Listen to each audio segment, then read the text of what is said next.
অর্থ উন্নতি নাই, টাকা নাই, পয়সা নাই, ঝুট ঝামেলা, বিপদ আপদ, অশান্তির শেষ নাই।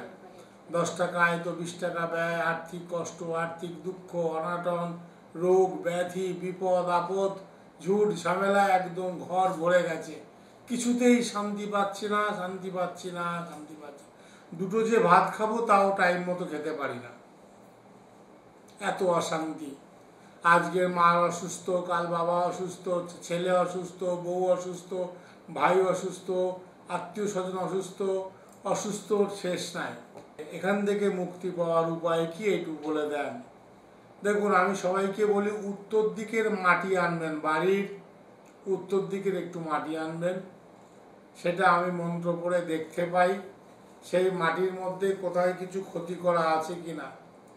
যদি বান মারা বা ক্ষতি করা থাকে তাহলে আপনারা যা বলছেন, যেভাবে অসুস্থ দুঃখের কথা বলছেন, তাতে 100% ক্ষতি করা বান মারা আছে।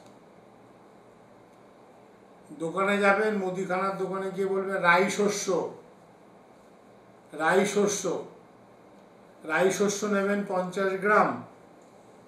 এরকম বাঁ হাতে ধরবেন ঠোঙাটা, আর ডান হাতে ঠোঙাটার মধ্যে আঙুল দিয়ে এরকম ঘোরাবেন আর বলবেন ওং ভূ ভুবস্সুহা তৎসবিতু বরেণ্যং ভর্গো ধীমহি ধিয়ো নঃ প্রচোদয়াৎ।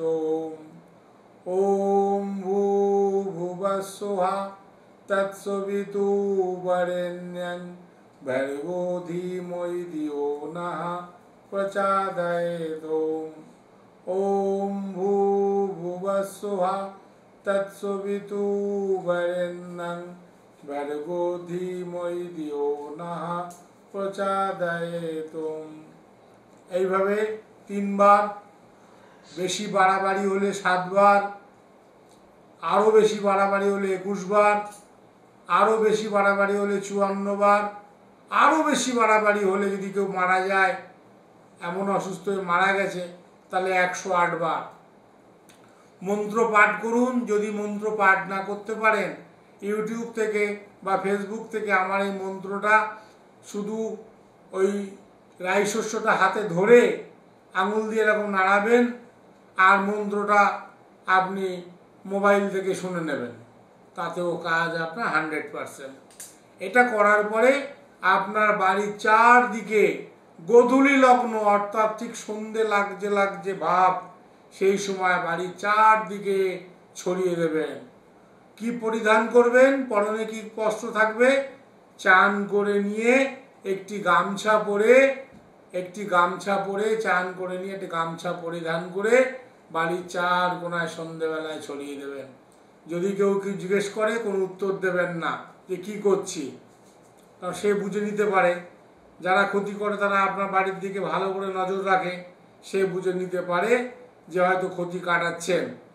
তাহলে যদি বুঝে নেয় তাহলে সাবধান, যদি কেউ বুঝতে না পারে এমনভাবে করবেন। সন্ধেবেলায়, সন্ধে মানে সূর্য ডুবে গেছে, সন্ধে হচ্ছে, গোধূলি লগ্ন বলা হয় সেই সময়টা, ঠিক 5:30 থেকে 6টা, এক এক সময় এক এক টাইম হয়। শীতকালে তাড়াতাড়ি হয়, গরমকালে দেরিতে হয়। গোধূলি লগ্নে অর্থাৎ সন্ধেবেলায় করবেন, কেউ যেন বেশি লোক না দেখে। এইভাবে আপনি প্রতি 15 দিন অন্তর একবার করুন, 15 দিন, 1.5 মাসে 3 বার করুন। দেখবেন ঘরে শান্তি শান্তি শান্তি, অভাব দারিদ্র কেটে গেছে, টাকা পয়সা কোথা থেকে আসা শুরু হয়ে গেছে, এবং আপনি আনন্দে থাকতে পারবেন, সবাই সুখে থাকতে পারবেন। তারপরেও যদি কোনো দরকার পড়ে 7430955026, দেবু ঠাকুর আপনাদের সব সময় আছে। যদি ফোন করার ইচ্ছে হয়, সন্ধ্যেবেলায় 5টার পরের থেকে ফোন করবেন, রাত্রি 10টা অবধি। জয় মাতা।